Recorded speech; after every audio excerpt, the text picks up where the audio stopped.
All right, it's pod 38. It's been 2 weeks, so you know that we have a crazy loaded pod. That's right, we've got Major League Pickleball Draft Grades. We've got our theme of the day. Why do tennis players hate pickleball players so much? Is it because we're just too happy for you? We're going to catch up all about APP Delray, where I took home some hardware, gold and a silver, playing with who is arguably the number 2 best player in the world right now, Andrei. You're not going to want to miss this pod. It's pod 38. And since we already did great, we're just going to shove a lot of stuff on this podcast plate. Love that. Let's go. You tuned in now to This Pickleball Life. I'm K-Dubs and Jilly B is my wife. She's the pro and I've got the filler. She's sweet to me, but on the court she's a killer. Unadulterated and efficiently bringing you the best and worst things in PP. Tell your friends and stay for another. And no one loves us more than your mother. One thing's for sure, one hit and you're addicted. Grab a pile, grab a court, don't resist it. So click subscribe, let's go, let's get cracking. Theme song done, let's go, let's get laughing. This Pickleball Life. All right, sorry for the delay. We are back. I've been asleep for 3 days. It's been a big couple of weeks. I think we got to this pod about as fast as we possibly could. I'm going to agree with that. For those of you who are listening in or around Southern California, some exciting news. I am doing that's right, only one clinic at Paradise Pickleball this season. That is on tax day, April 15th. Come join me Monday morning in beautiful Palm Desert. We have a few spots left, and that is $150 per person for a 2-hour, 16-person clinic with your girl, Jilly B. Wow, what a deal. Super fun. And a free junior clinic the following day on Tuesday afternoon. Yeah. Super excited. It's after a free school kids clinic under 14 years old, and that will be Tuesday, April 16th in the afternoon. Yeah. If you've got a kid who has all the talent and none of the experience, bring them down. And you might have heard us on the last pod. Our Mexico camp is sold out. I'm sorry, but you can put your name on the wait list at jillianbraverman.com. And that's super fun. October 28th in Baja Sur, Cabo. Exciting stuff. So it's been a rough week for KW. Pride myself on knowing things and knowing when I don't know things. Yeah. And twice I have been proven wrong since the last pod. Oh, boy. Partially because of confusing wording, I think, on the USAP website. So I claimed to be right in our debate on the quiet paddles. Okay. Because they created a category called the quiet paddle category. Okay. Which read to be that they had like quiet approved tournaments, but it seems like they're just going with it and you can play these quiet paddles in any tournament. That's what I thought. I could have just told you were wrong. You did tell me that. Oh, cool. Yeah, cool. Yeah, So what you're trying to say is my favorite that was the sentence. whole thing. Jill was right. KW was wrong twice. So what was the number 2? Whoa, Joyriders. Pod listeners, sorry. We really have to savor this moment because it just doesn't happen a lot in our relationship. Lick your lips. Soak it in. I'm going to soak it in. What was number 2? The square. I was under the impression that rectangles were squares, but not all squares were rectangles. Because to me, a rectangle fits into the square shape category. But apparently, rectangle is the category. Oh, and it's only a square if it is truly equal-sided. Yes, I told you that. I know. That is why also, fun it fact, has been a horrible week for me. Fun fact, I had to take geometry twice in school. That I did not. I was in advanced math. We skipped right over rectangles. I did end up going to college and graduating magna cum laude with dual degrees. But I did really struggle early on. It's not where you start, guys. It's where you finish. All right. Just remember that. Yeah. I finished with, why the F do we need to know the area under a curve? Whoever needs to know that? All right. Let's get into In Case You Missed It. All right. We're going to get into In Case You Missed It. Kristin, I love this. I don't think anyone missed this. Go ahead. It's all you. More people tuned in to watch the women's NCAA Iowa versus LSU game than ever before. In fact, 18.9 million viewers. And that is compared to the men's, which was 14.8. Around 4 million more than the male game. Can we talk about why? Because I have some theories. I would love to know your theories. Okay. Personalities. Beef between the players, imagined or real, who cares? Like, these are cool arcs, villains, good guys, trash talk. Some of these throwbacks, like there's like the women, wave thing. Yeah. Someone waved to the person who waved them. Love that. And some of these women on Instagram, like Angel Reese, we're talking like millions of followers. Yeah. So and that's bringing in a different demographic. Absolutely. Didn't you say Caitlin Clark has opted to play for the like 3-on-3 with Ice Cube, is it? Yes. Instead of going into the WNBA? I think she can do both. Oh, cool. Yep. Even better. Hey. Yep. That's great. Yeah, I saw this guy do a video that was like, I can't watch women's basketball anymore. It was like a reverse psychology thing because it's like so scary and interesting. And then he's like, when I watch men's basketball, I think I could do that. And then I go back to women's and I'm like, there's no way in heck I could do that. And Caitlin Clark's hitting a 3 from the half court. And so why are we talking about this? Well, not only is it just interesting, I think these storylines, the drama, the rivalries, the villains, that's what pickleball needs. Like, we have to be all over that. There was this, in case you missed it, Brandon French, Julian Arnold, Tyler Leung, Yvonne, I'm going to always butcher his last name. Jakovic. Yeah, match in Cary, North Carolina. And the chirping is just off the chart. I got the honor of playing with Brandon French in MLP, which to this day our Miami Pickleball Club match versus Dallas with Jeff Warnick and Brandon French and me all on the same court. And Alex Strong is one of the most viewed MLP matches in history. And of course, it looks like it's streamed on an iPhone on the back court. Same thing with this Brandon French, Julian Arnold match. And they are just like chirping the entire time. The comments are absolutely priceless. I think that's what we need more of. And I've always said, I hope the referees and the rules don't get so stringent that they start to deball us, for lack of a better word, like they do tennis players. Yeah. Who are so scared to show 1 ounce of emotion. We're going to get into why I think tennis players hate pickleball players. But I think that's seriously one of the reasons that we get to show emotion. They have to bottle it up inside and be freaking miserable. Totally. And it's actually funny because I was going to bring this up later as well, but I went to a hockey game last night. We have a minor league hockey team here in the Coachella Valley that is the like tie-in team to a team I didn't even know existed. Did you know there's a team called the Seattle Kraken? Is that not the greatest team name ever? The Kraken. I guess it was an expansion team that started a couple years ago. But, you know, it always comes back to what makes sports interesting is not necessarily the sports. And this might be an unpopular opinion, but people watch, you know, car racing for the crashes and the drama of the team switching in Formula One. They watch hockey because every 5 seconds there's a fight.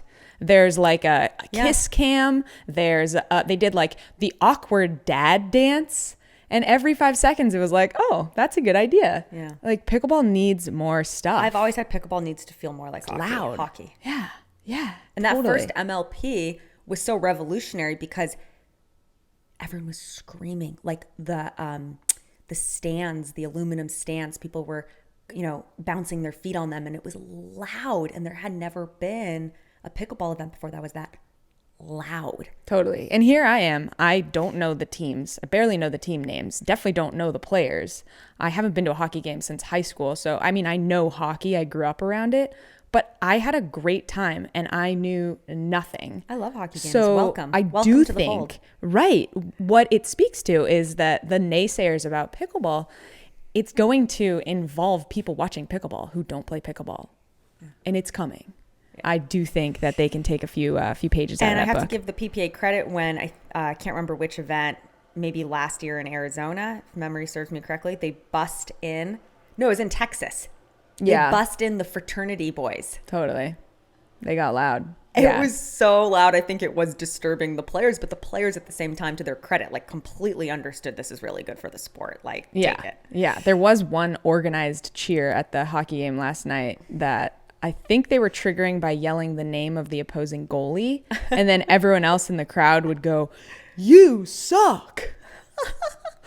So yeah, All right. people can get behind the what's the word, bullying for the heckling, cause. the heckling. All right. In case you missed it, the MLP draft was last week, and I love that so many players got to understand something I've intimately been aware of now for multiple seasons. The draft is illogical, and trying to make any logic from the decisions made by GMs and owners will result in a complete implosion of your brain. So just stop.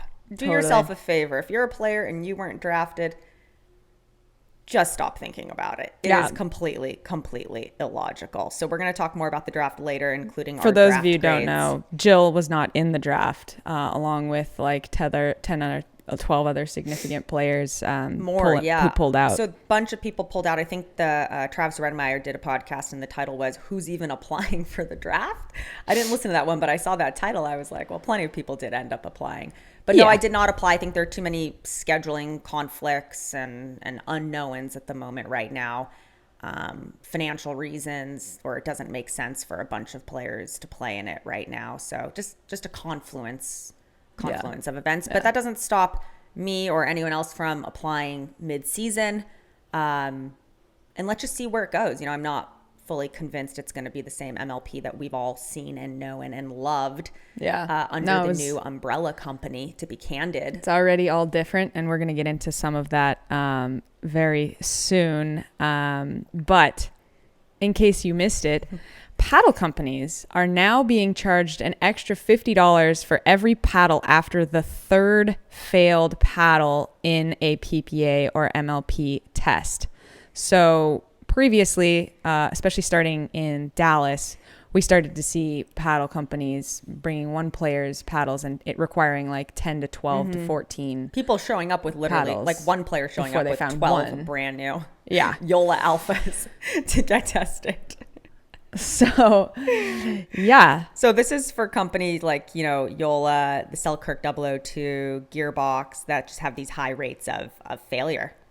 And not only that, but now they are not even going off of the USAP approval list. So say that one more time, because this is fascinating to me. So MLP and PPA are no longer requiring paddles used in competition to be USA Pickleball approved.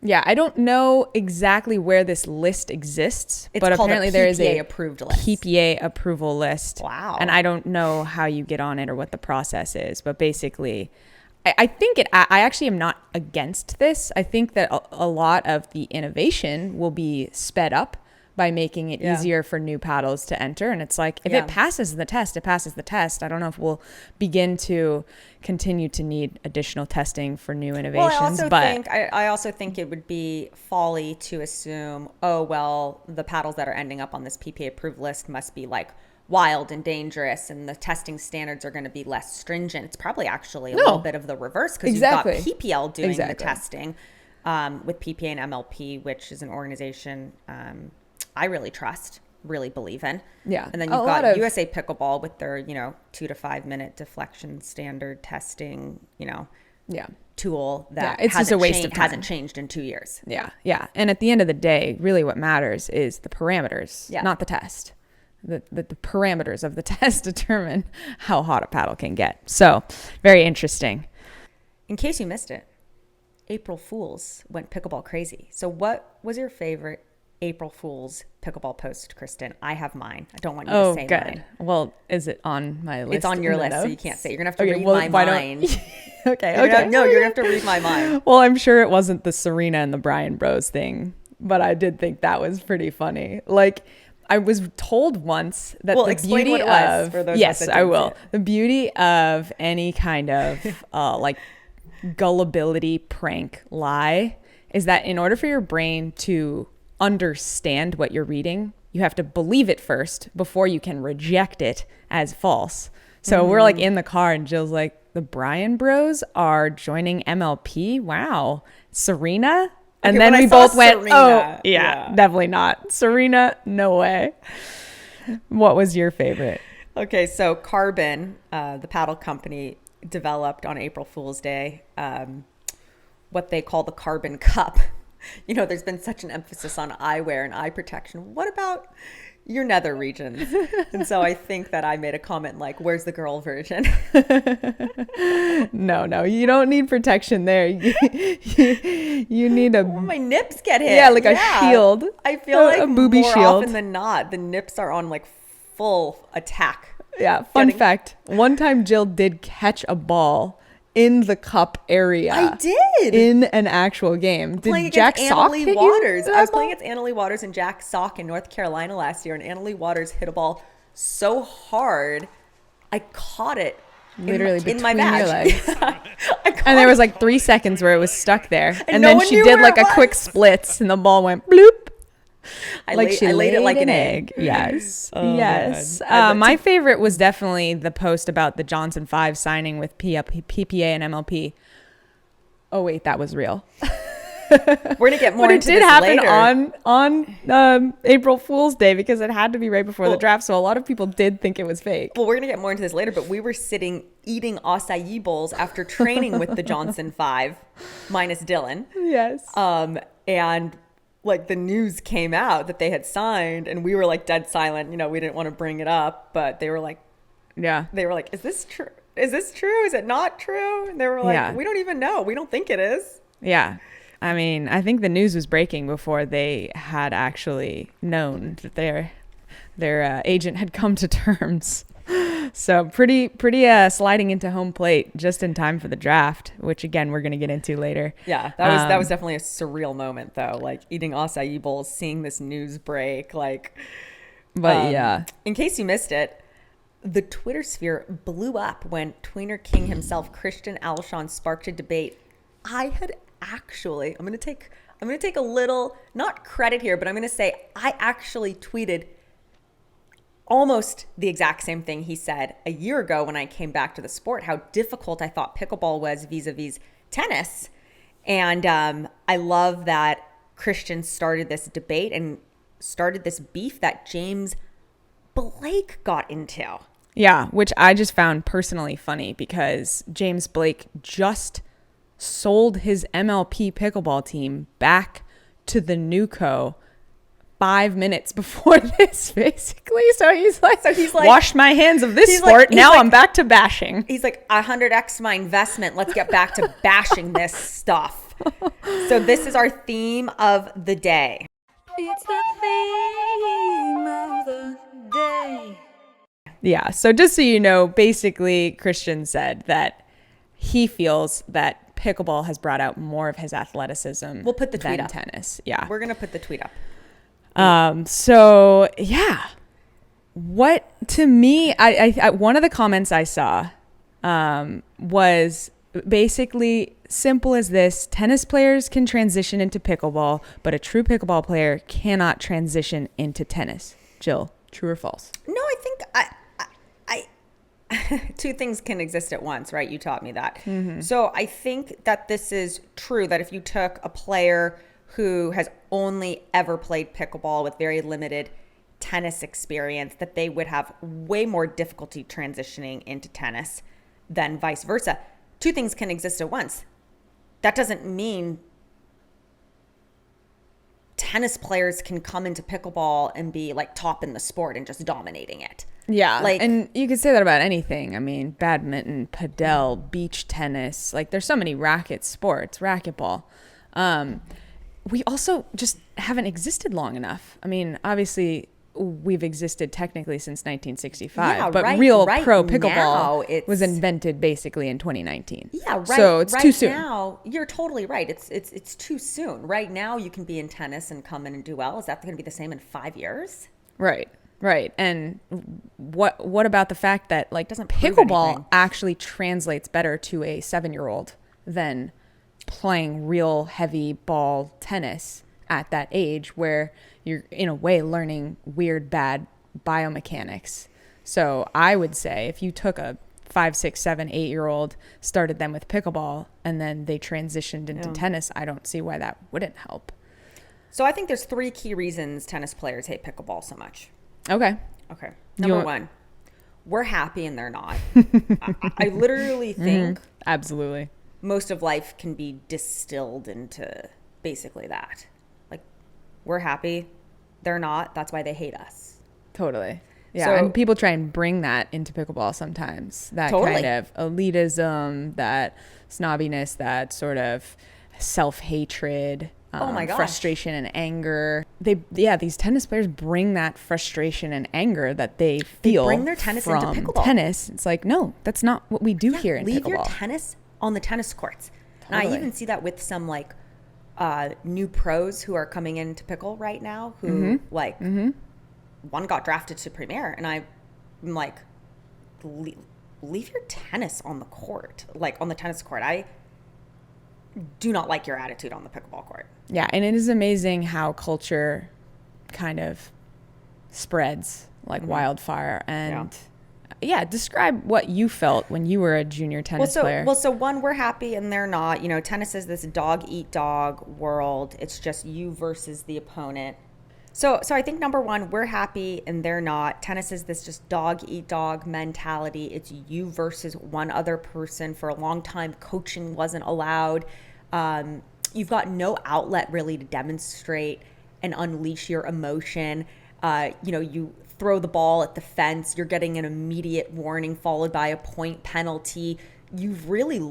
I think they've gone overboard on making these tennis players lose their personalities. They're so scared to show emotion, to break a racket, to throw the ball, to use a curse word. It's just really sad. It's I wonder like how wild it would be if they uncaged the animals. Yeah. Like, would we see a broken racket in every set? 100%. So I think number two is we're taking their courts. So a little bit of a turf war there. And the fact is, tennis has had this opportunity for 30 years to figure out how to monetize. And what do you see everywhere? Empty courts. So we're taking their courts. Three, we can't stop talking about how much we love pickleball. And tennis has been on a decline for 30 plus years. Yeah. That's annoying. And That's annoying. I think a lot of it is, golf is as frustrating or more frustrating, but at least it's frustrating in a beautiful place. And you're like riding in a golf cart and, having snacks and drinks. And that sort of like eases the pain for people. Plus, there's, I think, more of a team event. Like, it works well with charities. So it translates better to not being good at it. Sure. Tennis, doesn't translate well if you're not very good at it. Right. It's pretty much just singles, occasionally doubles, but it's very alone. But you're really not as much team oriented. Obviously, there are people on their club teams. It's not saying it doesn't exist. It's not inclusive. Yeah, you can't identify with a team. You're worried about what you have to wear. I think pickleball is tennis 2.0. Yeah. It's emotionally evolved tennis. It's millennial tennis. It's millennial tennis. It's the next Gen Z tennis. It's literally the next generation tennis. Totally. Tennis 2.0. Well, I personally see a lot of parallels to the skier snowboarder debate. And I think they have come to a little bit of a calmness in that fight, so to speak. But obviously, growing up in Colorado, I was born witness to the emergence of snowboarding really getting big in the 90s. And same thing. It was like, oh, there's that mountain that doesn't let you have snowboarding, and they're mad about that. Then the snowboarders invented the snowboard park, and they didn't allow skiers in the beginning. And there was this oh, we dress different, and we're wild, and we're having fun, and we have crazy haircuts. And the skiers were like, oh, that's not proper, and you're who are totally you? And right. it's really they were just having more fun and being more wild. And then, of course, what happened?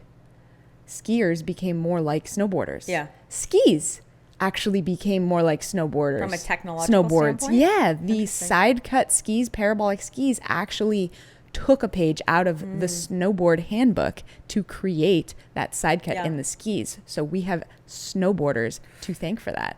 And I wonder if there will be a similar evolution where people play tennis, then play pickleball, and then go back to tennis, and they're like, why are we playing tennis like tennis players? We should be playing tennis like pickleball players. Yeah. Well, I think you nailed it with the snowboarding comparison. Pickleball is irreverent. That's the word I use to describe it. It is our cultural zeitgeist. I was watching this Instagram video, and a girl says, POV, you break up with your boyfriend and pick up pickleball. And it's all young guys playing on these public courts. They're in basketball jerseys. Viore shorts, dressed, Yeah. you know. When I see someone in kind a of collared irreverently. shirt tucked in, I'm like, where do you think you're going? And her point is like, girls, go play pickleball. Yeah, absolutely. I mean, we always say, like, if you want to make friends, play pickleball, but yeah, any kind of friends. So this notion that it's this old person sport, I just, you know, that is a notion with which I do not agree. Yeah. You want to catch up a little? Yeah, let's catch up. Been a big couple weeks, like we said. We've been on the road. What was our last tournament before this? Sacramento? Sacramento. Wow. That was like a month ago. Yeah, I didn't play Miami, didn't play Austin. Took a little bit of a breather. And so before we headed to Florida, we did a top secret pickleball related trip to Minneapolis. Yeah, super So that fun. was a fun pack job, a little cold snow on before the the heat. ground to Florida. And then we went straight to Delray early, got there on Monday so we could train at the Julie Johnson Pickleball Academy. Yeah, luckily they had a slot open for you. Thank with, goodness. George's day off. She came just to watch. So what did you learn from that? Because I learned a lot. Yeah, well, I really liked how she approached it a little bit more like a soccer practice. And for where it those was of you that don't like- know, Julie Johnson is the mother of two of the best players in the world, brother, sister, Georgia Johnson, JILLYB Johnson. Exactly.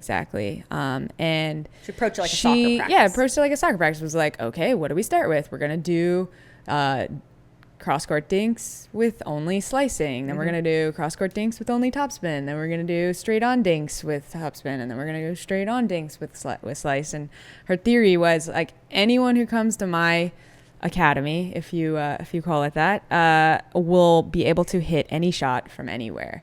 So you even at the end played a whole game versus girls versus the boys with Millie against JW and Gabe, where they could only slice. They couldn't drive the third. Okay. And They had to drop the third, we almost beat them. and it was 8-all, down to the wire. Which Yeah. was amazing that just eliminating the drive could achieve, you know, Like, yeah. two of us even coming close to beating. And it's a kitchen game. It's a hands battle. Mm-hmm. And super, super fun. I loved when you guys were doing the overhead practice and Julie was feeding you balls. And she goes, I'm a senior pro. I can lob from anywhere. And then she was like yelling at Gabe for almost hitting her. And then it happened like 3 more times. Julie is also a top senior pro in her own right. So amazing player, amazing coach. Yeah, she actually played in the senior division at the APP event, which Yeah. coincided with the gold medal match when you were playing So against she had to miss the first game. Georgia and Gabe, and she was playing with our host. Susie So it's really LeBlanc. all in the family. What I learned from going, spending some time at the Julie Johnson Academy was how important it is to work on stuff you don't want to work on. And Yeah. we had this one game where we were hitting all slice backhands. And I'm like, are you kidding me? Like, you want to see me hit a two-handed slice backhand? Yeah, totally. Like, I have a two-handed backhand. I'll take my left hand off of it. Only when stretched, usually. Sometimes, Yeah, if someone bangs one into the Or corner. if I'm just trying to like slice it with nothing on it at the net to the deuce side player's left foot. Otherwise, yeah, I'm going to keep my second hand on it. And I was a little bit like, why am I doing this right now? Like, this is dumb. Like, I was having the like, I'm 17 and angry moment. And then I realized Julie's right. Like, you should be able to hit any shot from anywhere on the court. And it was really cool because after we did it all at the net, we would back up and put it into practice and play some points. So it'd be like, okay, now you're playing a game, but you can only top spin your thirds. And there were so many times where, you know, I'd go to chop beforehand, I'd lose the point. And this is a great mental exercise Totally. too. It's not just physical. It's like now you have to go put it all together in a point and you're kind of under stress because you're trying to play, you're trying to think. But then when you go and you play with no parameters, you feel almost like free and like it's almost easy. So I think it's a really good mental exercise that we should all be working on things we either think we don't need or the things that we hate the most. Yeah. I always say with your coaching against opponents that I love when you say give them what they don't like. Mm-hmm. And I think that came into play this week. Yeah. You and Megan were kind of both comfortable playing either side. So where you played kind of depended on, Yeah. do we want a roll backhand dink or do we want a slice backhand dink? Because Megan's pretty much exclusively slice, Yeah. and you're more of a roll girl. But in the full evolution of what the Julie Johnson philosophy is really should be able to about, do it all. Megan should be just like, oh, I guess I'll just switch to rolling, and you should feel like, if I need to slice one back. So real quick, why would that be relevant in a match, by the way? Why would that be necessary to have one or the other based on who you guys played against? Well, I think you if you're getting stretched, you should be comfortable being able to like switch your grip a little bit and hit like a slice backhand if you need to. I think that if you need to keep the ball down on a dink, like have to, like you should be able to either slice something extraordinarily shallow and feel comfortable doing that, or put a second hand on it and get it to roll and dip and drop down. I just think that it is really critical to be able to feel a level of comfort hitting topspin, slice, at all times. Yeah. Which I don't think I really appreciated until now. Yeah. Well, I would say the other thing you've taught me is Also, you'll find yourself maybe in a position to roll someone off the court. Like if your opponents are out of position and you've got this high juicy ball, like you should be able to hit a winner, a dink winner. That's not going to happen with a slice. Right. Yeah. It comes back to the Annalie and Catherine kind of deadly dinks. Yes. Like they're ATPable, but you can't get there. You can't get there.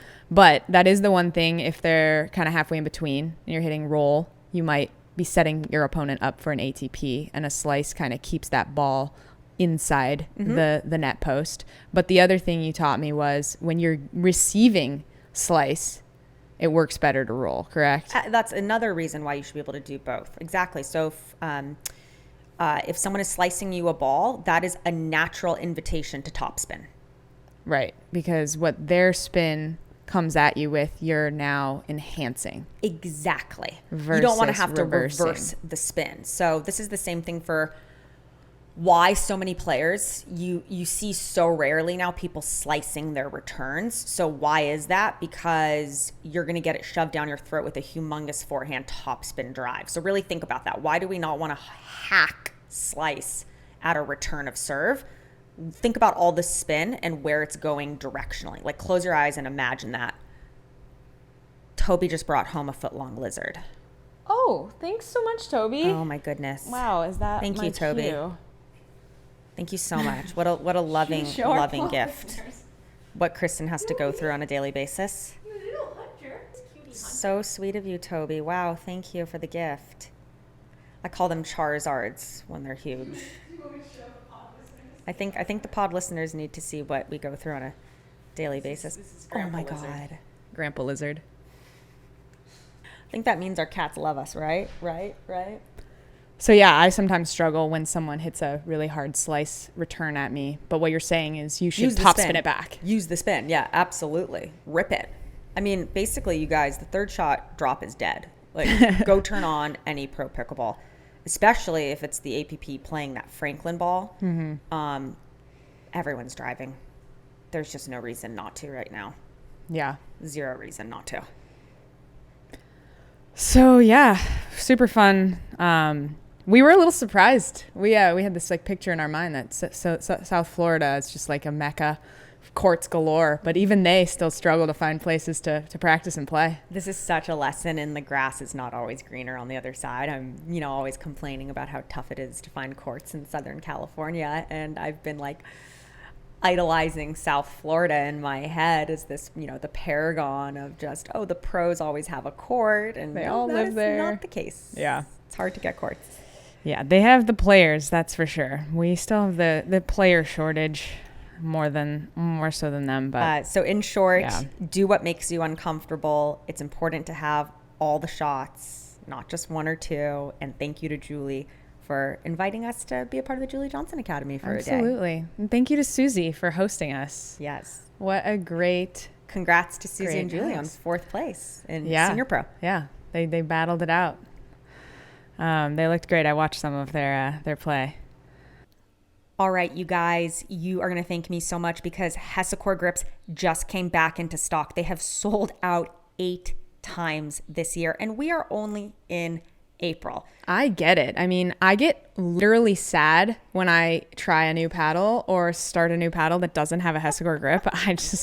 I can hardly even play pickleball now without my Hesacore on the paddle. You guys, these grips give you so much more comfort and control, so much less pain if you suffer from any elbow or forearm pain.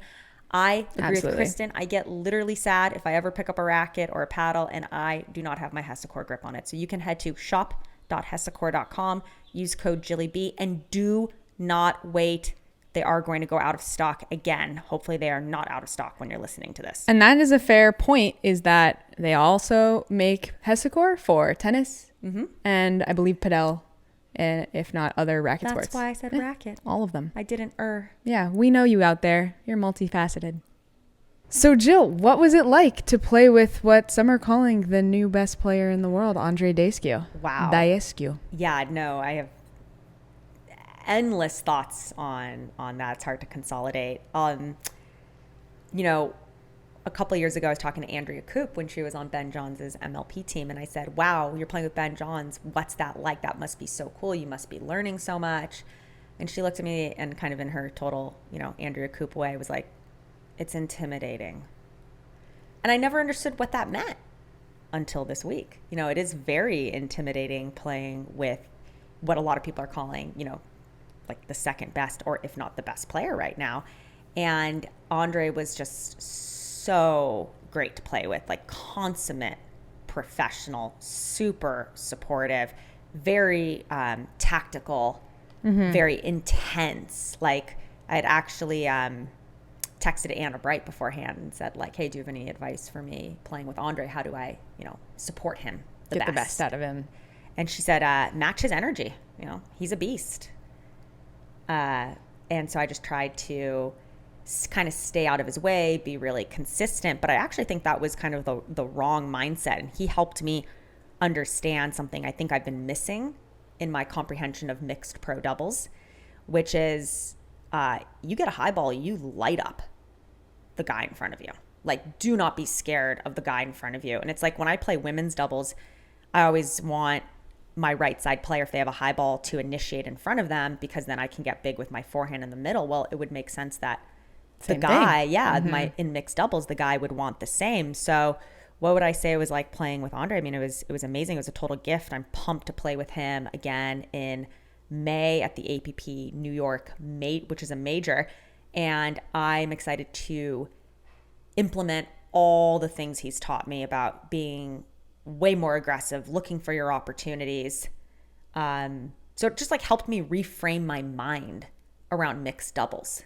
Yeah, it's interesting. Obviously, we talk about how much you have played with lefty guys, and with lefty guys against a righty guy on the other side, you have the girl in front of you. So it's kind of a no-brainer where you're And that's aiming. what I do. I light her up, yeah. And so, once you get cross-court to the girl, then you're like, oh, wait, should I be aiming cross-court for my, speed-ups? And remembering that, what did you say about the Franklin in countering? Thanks for bringing this up. Yeah. So I think the Franklin really really helps the person who's the first to initiate the firefight, because the ball is so much slower. Think about it. You speed it up and you're used to the counter coming back so hard, but the ball's so slow that you speed it up, the counter comes back harder, but then your shot, that next shot, actually is the fastest in the sequence. Right. So it really benefits you, I think, with the Franklin to be the initiator. So the fastest shot is the third shot. It's a one-shot delay. I think so. It's a one-shot delay. Well, and it seems like most of the successful speed-ups I see, mixed doubles for sure, probably any doubles, it's always, as you say, like, make it look like a dink, look like a dink, look like a dink. Oop, not a dink. And so there's just enough surprise that even if they are able to counter it with some pace, it's not a very highly aimed, directed pace. And so that's when, you have that opportunity to make the third shot. I've been watching a lot of mixed doubles. So I watched a ton of PPA North Carolina. I watched Vivian David, Annalie Waters in mixed. They're aggressive. they're looking for opportunities to speed up. I'll never, one of my favorite points was the match point, which we should play if we can. Annalie takes this bounced speed up, doesn't even disguise it. Full backswing. Rips it at deckle bar, match point. And it was like he was just a pig at slaughter, like an offering to the gods is I guess what I'm trying to say. He kind of just stood there like, this is my fate. I know it's coming. We're about to lose the match. And there was just something so like magical about that sequence of shots where she's not even disguising it. He's kind of just like meeting his maker and she lights him up. And like, that's the attitude I look at like Vivian David, Annalie Waters, even Anna Bright. Like, yes, they're consistent. Yes, they don't miss a lot. But boy, are they like aggressive and going for it in mixed. Yeah. I think I've had the wrong mentality about mixed, and Andrei has helped me understand that. And so if you're listening to this and you're someone like my sister who's like, yeah, it's so weird. I feel really comfortable in women's doubles or gender doubles. And then I get on a court and there's a guy on the court. I like change my style. I get like a little tighter, a little more nervous. Yeah.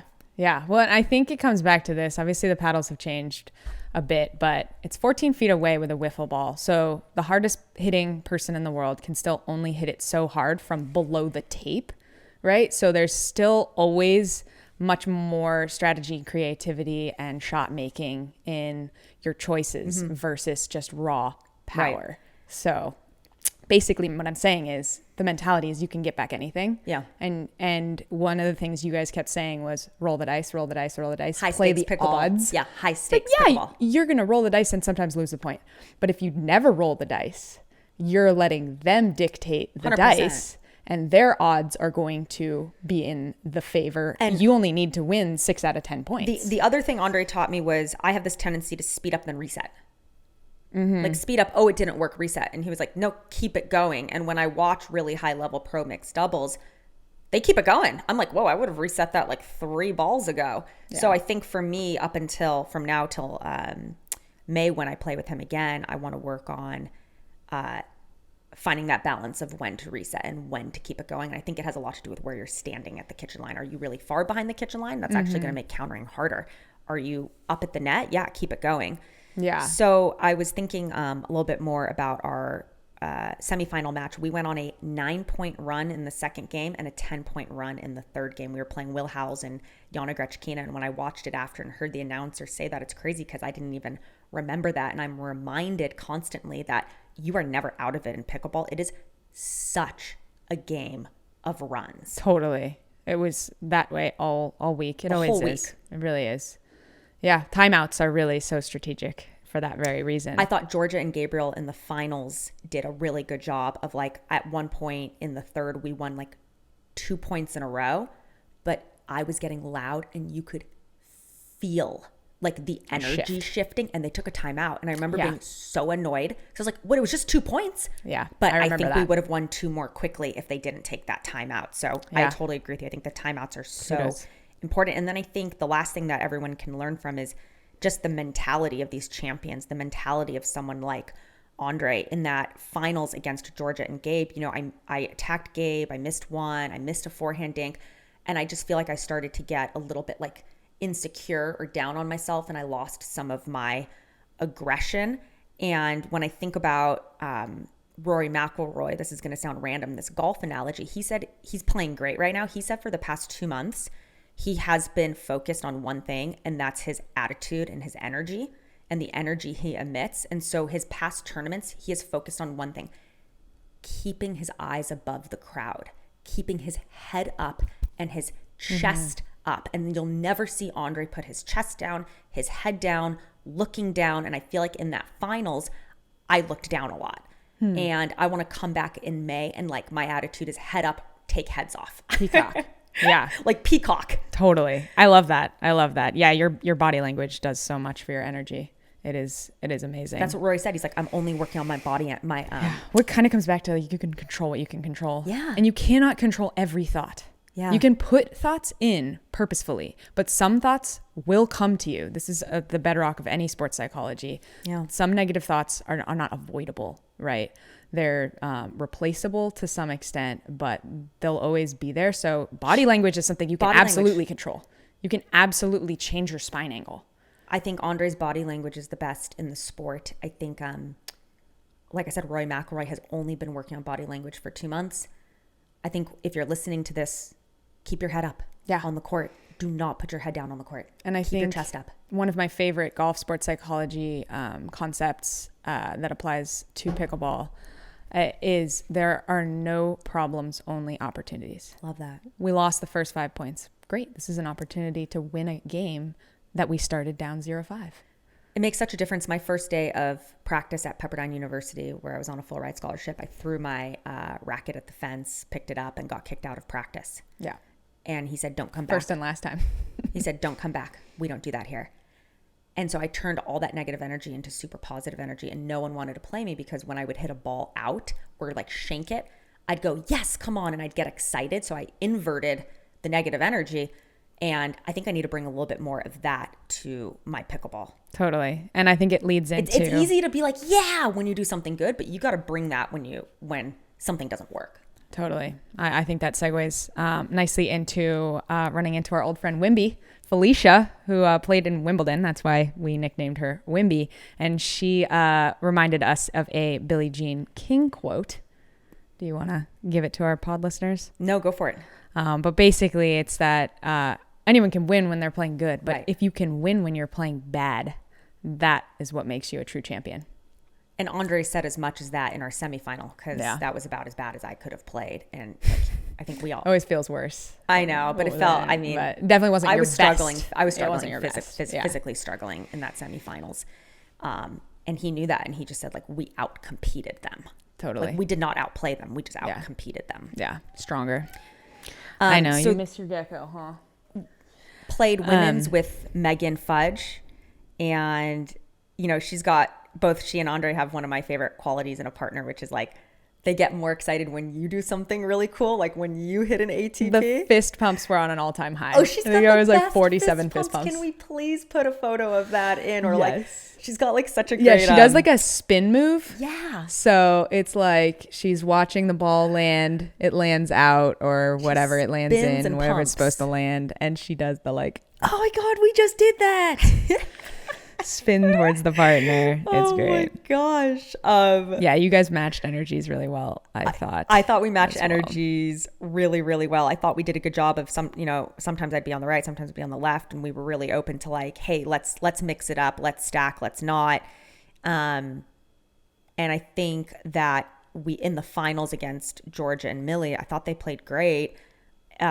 We had to completely change our strategy to win that match. Yeah. And what it ended up being was aggressive at the baseline, conservative at the net. And we had that inverted the first game. The first game, we were like dropping everything, getting to the net, and the first opportunity speeding up.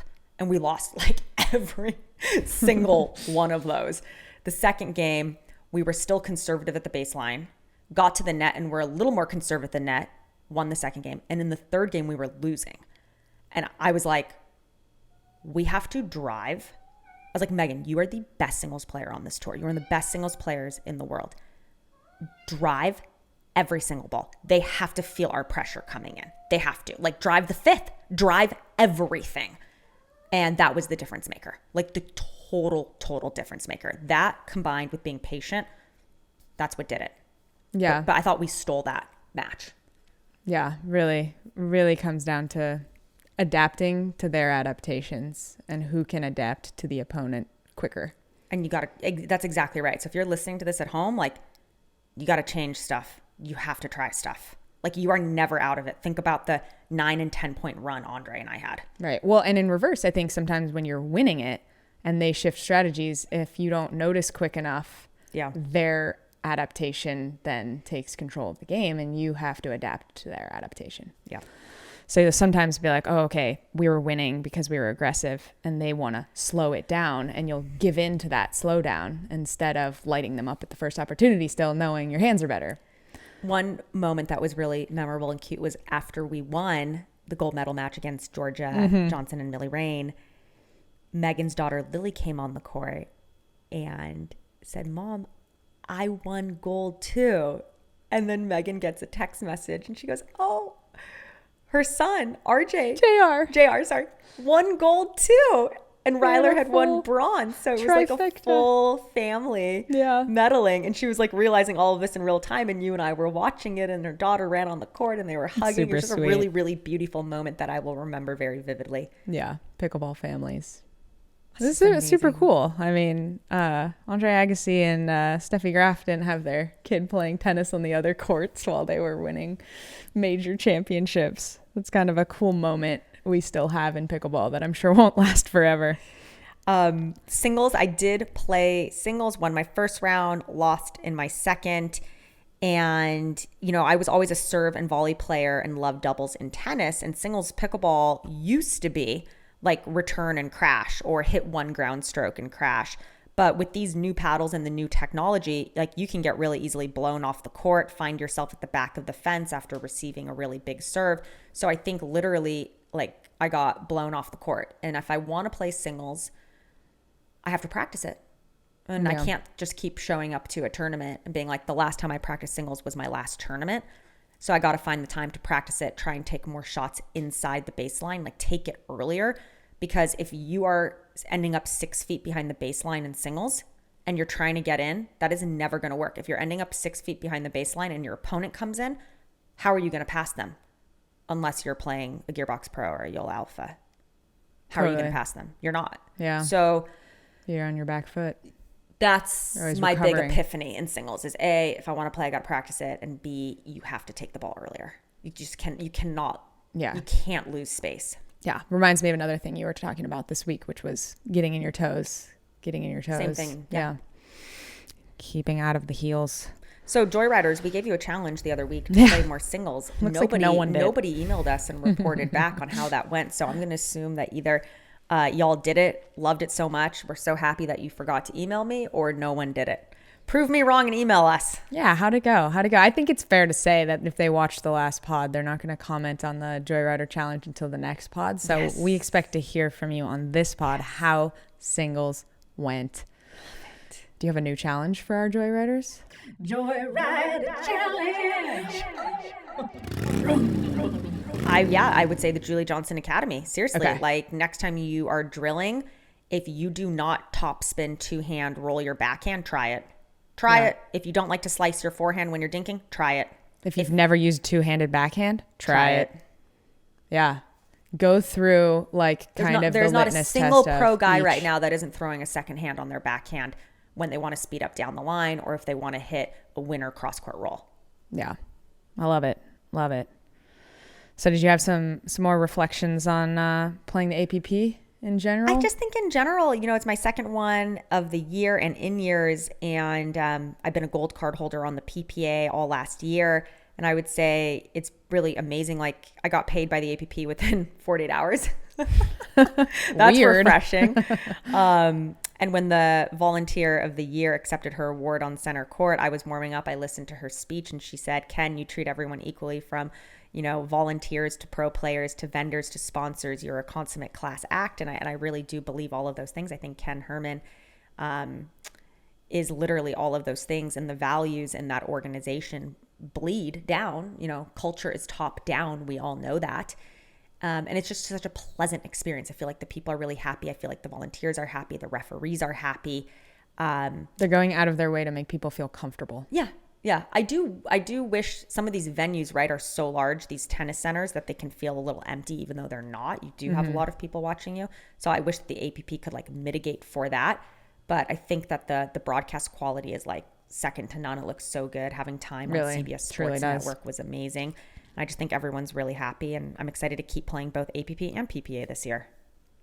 Yeah, I'm excited too. 3, 2, 1, 0. I want to talk quickly about a performance biohack of the week that helped me tremendously take home, you know, a gold medal and a silver medal.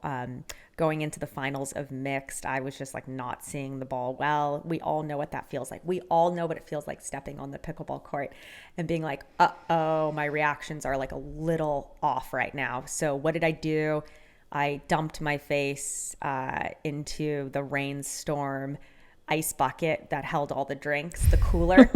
So ice water on your face for 10 seconds is an absolute game changer. You know, my sister always says this country was built on caffeine and nicotine. And as I get a little bit older and playing pro sports, depleting your body of energy, I have come to have a whole new level of appreciation for energy drinks and caffeine in general. And I'm not just saying that because I'm sponsored by Rainstorm, which I am, but I am drinking now literally 2 Rainstorms a day in tournaments. So I like have to have 200 to 400 milligrams of caffeine during these events. And if it can be something like clean energy, like a Rainstorm, that's going to be really helpful, not give you any jitters. You're not going to feel sick after. There's a bunch of vitamins and minerals in them. And I just think this combination of like a little bit of ice on your face, caffeine, that's going to wake your body up. I take a supplement called Ketone IQ. We're going to talk more about in future episodes. That slows your mind down. It removes what I call like monkey mind. You know, when we're on the court and you're about to return a ball and you think like, did I pay the gardener?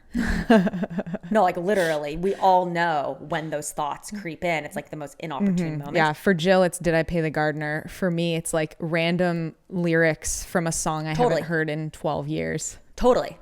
So for me, like every tournament I play, I'm like getting closer and closer and closer to the recipe that creates like total focus, body optimal performance. And for me, it's the combination of like ice on the face when I'm like not seeing the ball well, caffeine, and the Ketone IQ to calm the mind down. Totally. Speaking of Rainstorm flavors, we got some new flavors. You might have noticed there are other new flavors, citrus zest, which is basically grapefruit and orange, and guava strawberry. But now the other 2 flavors are dropping, and it's strawberry apricot and mango. Super excited to try these. They literally just arrived yesterday. Let's go.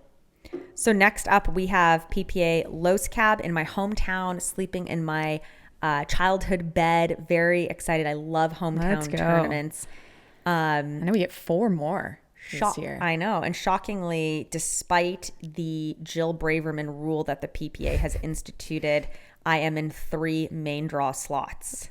For now. I would not count your chickens before they hatch. For now. So how do you get into the main draw of a PPA, Kristin? Other than don't be Jill Braverman. Be or play top with Jill 10. Braverman. Okay.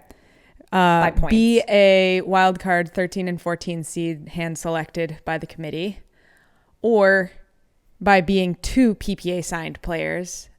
Following 2 PPA signed players, if there still happens to be any leftover spots in the main draw, they will go to 1 PPA signed player playing with a non-PPA signed player, and they will go off of the points of just the PPA signed player. So like all of my points get ignored. Completely. It's crazy. Yep.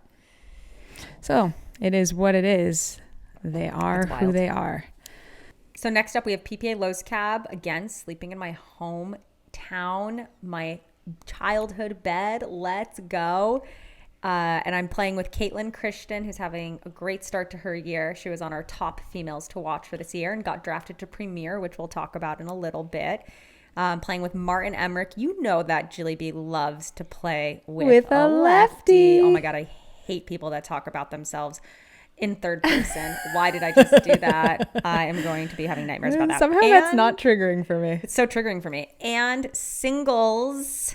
See if I do a little bit better in this tournament than my last one. Yeah, maybe you and Caitlin should train in some singles beforehand. Absolutely. She's in Houston right now because there's been no break between PPAs. Oh, right. Yeah, I forgot that was this week. But yes, for singles, nothing but positive thoughts and low expectations. You are welcome. There is your mantra for your pickleball training this week. Yes. Positive expectations. Positive thoughts, low expectations. Do you guys ever wonder what to do when your partner takes the third shot? No, I'm serious. As in, like, I wanted that. Why did you take it from me? Or No, where like, do I go? Like, this is our dear Jilly B, and I think it is one of the most important, not discussed enough subjects. So your partner takes the third shot. What do you do? I'm asking you. What do you do? Well, when it's Jilly B, I just run to the net, kamikaze style, because that's what she yelled at me. But normally I watch my partner and see how crappy their third is. Okay. Exactly. Right. So Kyle Kazuta, that pickleball guy, did a great video on this called red, yellow, green light. And usually when I talk about 3 colored lights, it's about when to attack off the bounce. But he frames it like, okay, Green means go. exactly. Your partner has hit a third shot. You need to literally turn your body sideways. This is the single most critical piece of advice that gets completely overlooked when teachers talk about third shot drops. So you've got to turn your body sideways and start shuffling towards no man's land and evaluate in real time your partner's shot. Green is go if they've hit what you think is going to be a decent drop. And we could spend 10 minutes talking about how you know when it's a decent drop. Yellow means, okay, I'm kind of unsure. I'm just going to hang out where I am for a second more. In no man's land. In no man's land. I'm going to hang out here for a second as I evaluate. And if I just need to split step, bear down, and dig the next one out, I will. But I'm also in a position where if I need to attack and go forward, I can. So yellow means kind of like you're in wait, right? And red means, uh-oh, my partner hit a horrible third shot drop. I got to back up. Yes. Got to back up or dig deep. So The mistake people make is they just go or they just stay. And they back up too late and keep backing up too long. Versus Back up early, stop wherever you get to by the time the ball is struck by your opponent, and brace yourself for the defensive shot. You have so much of a better chance of hitting the difficult volley from the inside of the baseline if you are staying really balanced low and in your toes with that paddle out in front of you, even if it's not the ideal position, versus I'm not going to get behind the baseline, but I'm going to keep moving back. And now I have my weight going backwards while I'm trying to get the ball to move and that's forwards. because most amateurs move too late. Exactly. So then they're still moving when they should be stopped. Yeah, So but even pros we see doing this, right? Of course, I do it. We all do. We're all victim of it. Totally. 100%. Totally. But this notion of the red, yellow, green, and the twisting your body, I really thought Kyle did one of the best jobs of explaining what you should be doing as your partner takes the third shot. And, you know, I'm also a huge fan of if you're going to take the third shot and you're going to drive it, say the word drive to your partner. Say it out loud. Let them know you're going to drive so they can crash. They're not mind readers. Yeah. So basically, as soon as they say drive, you're moving as fast as you can. Yeah, you're going. And you're moving kind of, if you're on the right side, slightly right and circling center to go poach. Yes. Yeah, I saw a lot of your backhand poaches start this way week wide. that I have some good footage of. I'll throw in the pod there. Some good highlights. So, Kristin, I know you've been, so that's our Dear Jilly B, and I know you've been dying to talk about the draft. So, I mean, I've got so many questions for you, like who got snubbed, who got loved. Reminder, I did not apply, so it was so fun for me to actually watch the madness from afar. Yeah, you and a few other people, notably Matt and Lucy, Simone, Megan Fudge, Ryler DeHart, Mary Brascia, Maggie Yana, Brascia, Lauren Stratman, Maggie and Mary. Julian So Arnold, there were some definite names like not in the names. draft, so that left some room open for some new characters. I think was it Pickleball Juice did a good post of like all the new players in Premier for the first time. I won't perhaps go through every single one of them, but here were a few of my takeaways. Ooh, I can't Just so everyone understands, this was a first for everyone. The Premier draft was an auction. Go ahead.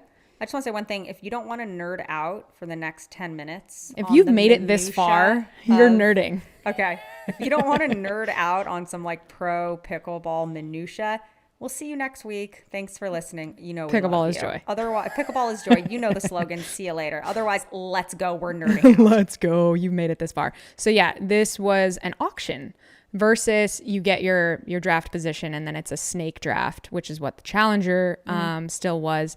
But what that enabled was a team like LA ended up with 2 picks in a row, I think 10th and 11th, because they just bid on that position and they got it twice in a row. So every team was given 500,000 points and then had the option to go up to $1 million for actual dollars. So only one team did not spend $1 extra. In fact, they didn't even spend their 500,000 points because they got the very last pick for whatever remaining. No one was competing for that pick because they already had their whole team. So they didn't even need it. And that was Utah, which then later ended up trading their first pick, even though their first pick, Tyson McGuffin, was the 19th pick, which means that 4 other teams had already had 2 players by the time they got there first. It makes you wonder, like, who else is out there going, okay, like, could I get rid of my 4th round pick and steal someone else's 1st round pick for $50,000? Will we see that happen? You know, is Ben Johns going, let me get rid of my brother? And are some of these players, no matter how good they are, just going to be pegged as divas and like drop to challenger next year, or like get dropped? Right. It's definitely going to happen. I think there so. will absolutely be players that move from premier to challenger and vice versa. What you see in other leagues, like the hockey game I went to, is they already have their sister team. So eventually it may be that these current 24 teams are all, well, now it's 22, are all premier, and there are 22 more teams that are also owned by the same owners as their minor league or their challenger partner, so that they have a built-in kind of bench of players. We'll see. Could be, could be not. So 5 teams spent their entire budget, got right up to that $1 million mark, including Orlando, who then ended up spending another $50K on Tyson as its own thing, unrelated to their budget. They're allowed now to do kind of whatever. I think there's a different budget for these post-draft trades. I think someone said 250, but don't quote me on that. So, the highest paid 4th round pick was Jay DeVilliers, ironically or poetically. So that shows that, I guess, you know, he's still one of the best 4th round picks, and now they ended up with Tyson. So 3 females were picked first, as you would presume: Annalie Waters, Anna Bright, and Catherine Parento, although Catherine Parento's team got those back-to-back picks, so arguably they got Thomas and Catherine in one pick. So that was kind of interesting. They're trying to recreating that magic from last year's season 1. 5 teams. The most common draft order was male, female, female, male. 5 teams did that. No teams did what LA did that last season, which was female, female, male, male. No one did that this year. Including Premier. in Challenger? Or in just Premier. Okay. Yeah. And then only one team did MMFF. And you know whose team that was? Andrei's? Andrei's. So yeah, Arizona Drive. Dylan. Yes, Caitlin, Andrei, Kristin. Dylan, Lacey, and Caitlin. Which I think is going to be a solid team. And the average total of the points, like I said, they could spend up to $1 million, was 933, which goes to show a lot of that was pulled down by the Utah not spending 500. But most of these teams got pretty darn close to that $1 million mark. The lowest duper drafted was Hunter Johnson at 6.465. And the lowest female, not surprising, the don't shock me Anna Bright pick of Kate Fahey. So I did see a little bit of Kate play in Delray. I'll throw some video in there. Yeah. I do see a little bit of why Anna might have picked her. She serves identical to Anna Bright. She like literally looks like she's doing an impersonation of Anna's serve. Yeah, I have seen that. Yeah. Yeah. And she looks pretty solid on the right. Doesn't look very phased by much.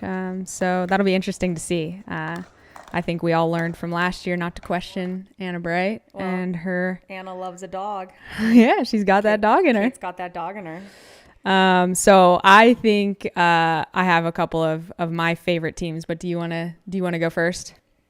On which teams you think to watch out for? Yeah, I love the Arizona Drive team. Andre Daescu, Dylan Frazier being on a team together is dangerous. Arbitrage. And then Caitlin Kristin, nothing but upside. I think she kind of prefers to play the left, and you've got Lacey Schneeman who prefers to play the left, but you know, Caitlin's so new, she can learn anything and do anything, and such a talent and an athlete.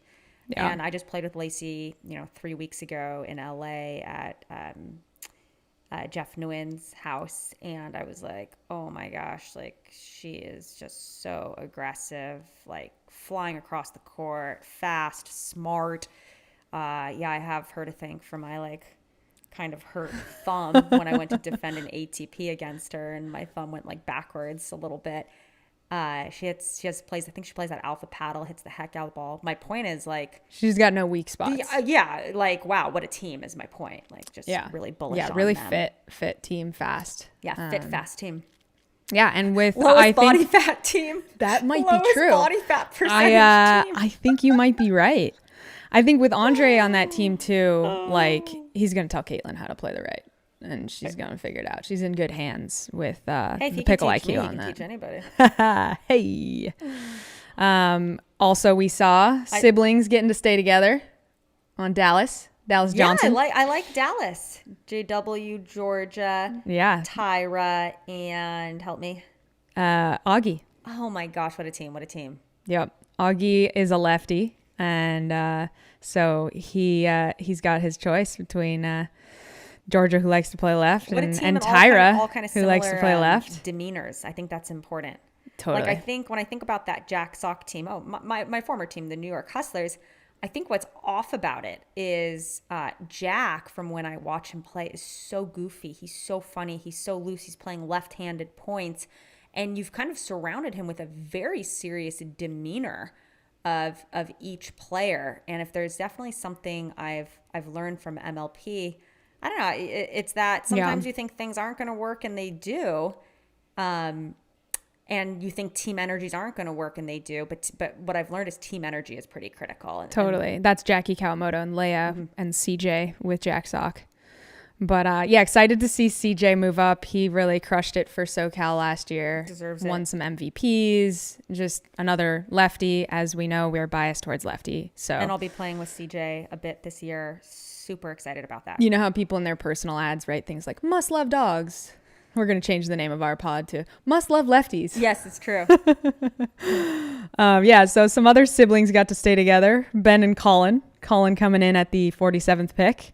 So Ben went for $840,000, and then they were like, cool, call us in 3 hours when we're ready to spend the last $10. Didn't Ben kind of talk about, maybe he didn't say this, but I heard he was saying like, I'm going to build a singles team around myself. I heard that, yeah. You know, someone's like, oh, he took Andrea Coop. I'm like, hey, she was like a All-American at UCLA. A girl can play singles. Like I've seen her play singles. Yeah. Same with Jessie. Jessie does great in singles Dream Breakers and MLP from what I've seen recently from recent events. Yeah, and she played Beer City last year in singles and did well. Colin had So it's like when they play singles, they Colin do had okay. 2 forehands in tennis. He's gonna be just fine in singles. So I don't know. I don't really agree with like, oh, he didn't build a singles team. Like those are all star athletes. And again, a team with really similar like personalities, demeanors, dispositions. Yeah. So I think that's gonna work. Yeah.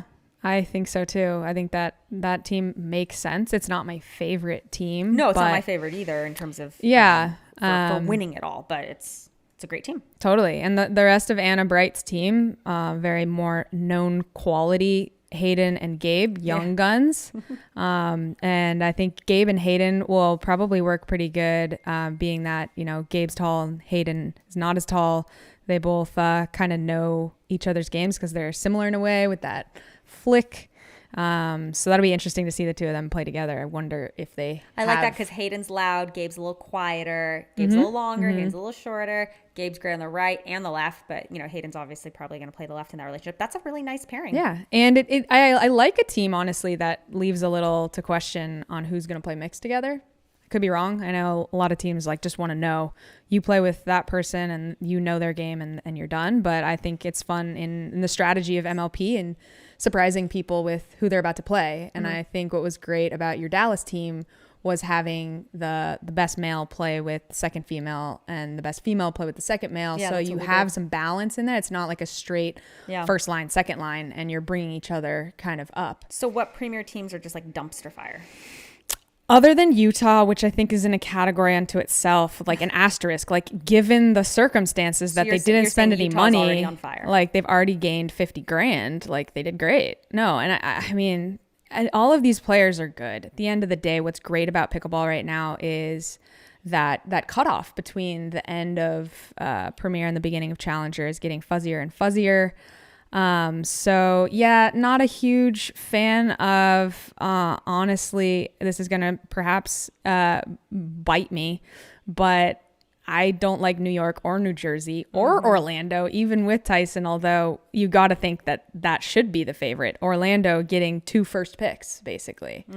But, Annalise I always agree said with she you. can't carry a team, and then second round picked Zane. And again, I love Zane as a human. He is a great pickleball player, but I don't know if he's like the powerhouse that, needs to carry the rest of the weight of having picked Annalie Waters. I guess he'll play right and Will Howes will play left. Yeah. I don't And know then how that'll again, work. And then Mari. Yeah, Mari cannot play right whatsoever, refuses to. So I guess Annalie will play right, which she does all the time and seems to have a lot of weapons over there. But I don't know still, if that seems crazy to have Annalie Waters and then know she's playing on the right. I don't think that team's going to win one match. So I guess no disagreement on this pod. Oh my God. So yeah, Orlando, New Jersey, Utah, New York are my bottom, but only, New York could surprise me. I do think Jack Sock will become a top 3 player at some point this year. We know Jackie's a solid player and Leia's a solid player, and I'm excited to see CJ move up to Premier. But No, there's no question the Hustlers are going to do There are well. so many good I teams. just don't know if they're gonna Those are my question marks. I think there was so much exciting stuff happening in Challenger. Are we able to move on to that? Let's definitely do that. So yeah, I think Challenger also, there's a lot of parity. I think there's a lot of anything could happen. No true dumpster fire teams to me, and no complete standouts. I think Frisco is actually finally going to have some good results. Stefan's a lefty, so they have to. No, I'm just kidding. But I think Andrei Mick not being drafted is an absolute huge snub. Absolute travesty. Yeah. Callan Dawson. Yeah. The number 1 drafted. pick was Ava Radzikowska. Couldn't think higher of her game. Well, you're not going to tell any backstory on that whatsoever? I wasn't. Do you want to go there? Well, we're staying in Susie LeBlanc's house in Florida, and who's over but our friend Brian Levine, who's facilitating and Her mixed partner. yeah, helping draft for the Frisco Pandas. So he's like, "Who would you take? We have the first pick." I'm like, Ava Radzikowska. He's like, "I think they want Jack Monroe," and we go, "Jack will be available like 3rd or 4th round." So they take Ava, and Jack goes second pick. Second pick. And this is the weird thing. So Jack gets picked by Chicago Slice, which has ties to Pro XR, which Right. makes sense. He's a Pro XR player. And they end up With Allison taking Harris. Allison Harris, who plays mixed with Andrei. Mick. And they still took Brendan Long as their 4th pick when they Over could have Andrei taken Mick. Andrei. So I don't know what that came from, but we will find out. And, that's part of the fun of MLPs. There will be a shuffle draft of some sort, and there will be trades. So we'll see if that team ends up shifting. Who else was a big- Travis ended up going to his own team, Florida. What'd you say? Who else was a big snub to you? Or Or big surprise, whether drafted or snubbed? Yeah, well, the AJ thing obviously seems like a snub, AJ Kohler, but we were told he has a hamstring injury. So Irina Tereshchenko obviously dropping a challenger. I don't think anyone was that surprised. I think a lot of teams might have found a place for Jaume in Premier. But, at the end of the day, there's so many strong guys. It comes down to who you know and what side do you play. And Yeah, I was not as surprised on that one. Yeah, I think I had a few people come up to me and go, yeah, people just think of Jaume as like too much of a party animal or takes it all too lightly, not seriously enough. And that I was surprised about. Yeah. But anyway, great response by him to make it to the finals with Augie in the last PPA event. Totally. I was a little surprised Mo Alhoni got on a team, and I don't think Wyatt Stone did, or Yates Johnson, or Spencer Smith, or Anderson Scarpa. All did not end up on a team. Stone, Anderson Scarpa, and Yates Johnson not going makes no sense. Yeah. Anderson Scarpa did end up on team. I correct. Okay. He's actually on Mo Aluni's team. But yeah, Patrick Kaka, who you just played in Sacramento, is on a team, along with Colin Schick, Vivian Glozman, and Rachel Retger. So that'll be Yates Johnson beats Ben Johns. Cool. Doesn't get drafted. Yeah. To MLP Challenger. Makes sense. Totally. I mean, I am a little happy. I mean, you never want to like laugh at the misfortune of others, but this is more about like I have some camaraderie now, like someone that understands what I have experienced literally for the past like 3 MLP seasons, how darn illogical it all is. So I'm not happy like my friends didn't get drafted. I'm happy that like some people are starting to see what I've seen for so long. Yeah. Also, Lindsay Newman is pregnant again. So I don't know if she withdrew from the draft or just didn't get drafted because of that, but she also is not on a team. And then, so my teams to watch are Frisco, oddly enough, Chicago Slice, even without Andrei Mick, although I would have thought they would be better with him. And you can't count out Florida Smash with Travis Rettenmeyer.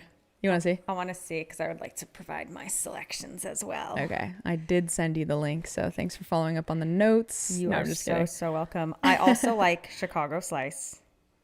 I like the Frisco Pandas. I love the SoCal Hard Eights with Irina Tereshchenko, Eric Lang, Christine Maddox, my girl, and Purple Jesus Max Manthau. Yeah. I actually played with some of Max Manthau's family friends who said he is one of the nicest kids they've ever known, always makes eye contact and asks about their kids, like couldn't be a better human being. So I was glad to hear that. Always get to see new up and coming faces. I think if Rafa Hewitt and DJ Young don't kill each other, the California Black Bears would be a team to watch. And I would absolutely, under no circumstances, count out Jaume's team with the Atlanta Bouncers. That's Jaume, Jeannie Arakina, Todd Fote, and Lane Sleeth, who I know absolutely, utterly nothing about. You shouldn't say nothing because we did watch her play singles for about 5 minutes and doubles for about 2 minutes. Well, I might have been falling asleep at the same time. And I will tell you what you said was, okay, I get it. This girl is fit and can move, good movement on the court, like clearly came from tennis. And you can see why she's currently better at singles right now. But, hey, it's a flyer. And so if you're saying I said it, I agree. Yeah, it leads me back into, in the world of the unpredictable randomness of drafting and how you cannot take it too much to heart. Here's what I have noticed are the trends. Teams are either looking to select an established player that no one will make fun of them for picking. Okay. Or the shiny new penny so that they can be credited with finding the next hot thing. And so you see some of both. All right, she wants another look. I want to look at the premier teams. Yes. Also, I can see Daria getting picked up in a shuffle draft as well. I was really impressed with her and Patrick Kaka in Sacramento. But yeah, I think worth noting for the world at large. What Jill was always looking for in her right side players in Challenger last year was a two-handed counter and someone who really does not crack under pressure. Pressure in MLP is very different from PPA or APP. So that's what you're looking to find in this shiny MLP penny. Just, started at 19 all and let's play. Yeah. So, okay, Chris and I agree. Here are our draft grades for Premier. Dallas, 5 out of 5, or should we say A? You're giving St. Louis a 4.75 with Kate Fahey. Okay. So A minus. Yeah, okay. I have faith in Anna Bright. Okay. And I think it's a factor of she does have two strong males too that can kind of carry it. Now, I think the youngness on that team is a little bit questionable, but we'll see. I would invert that with your third. I could be sold on that. Arizona Drive, Andrei, Dylan, Lacey, Caitlin. So you give this like an A, a 4.5. Yeah. And then you've got DC with James Ignatowicz, Rachel Rohrbacher, Deckel Barr, Elise Jones. I have no comprehension how this team could function with James and Deckel on the same side of the court together. I mean, who is playing left? who is playing right, they're going to be smacking paddles. They're going to be hitting each other in the head with overheads. That actually feels... You know what needed to happen was Deckel needed to end up on like Zane's team. Yeah, of course. A lot of parity. Yeah. So it should be exciting to see what other trades happen and who ends up swapping from Premier to nothing, Premier to Challenger, hopping in mid-season. So does that wrap it up for pod 38? I think it does. Yeah. What draft grades do you agree with or disagree with? What did we miss? Oh, we didn't do big props and big flops, and I just wanted one big prop.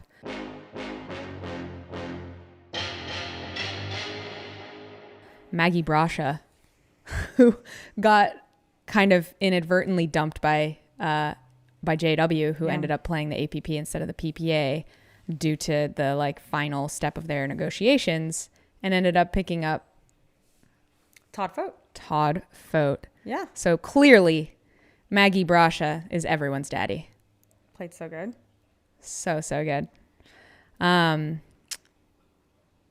So yeah. Are we ready for our sign off? Pickleball is joy, y'all. Don't let anyone tell you differently. We out. This Pickleball Life is a Tomahawk production, 100% organic, self-made, and homegrown. Music by K-Dubs, editing by K-Dubs and Jilly B. Check out pbgods.com and use code PBLifers for 10% off your next order. Do you have a question for Jilly B? Email us at thispblife@gmail.com to be included in future episodes. Don't forget to click subscribe. This Pickleball Life.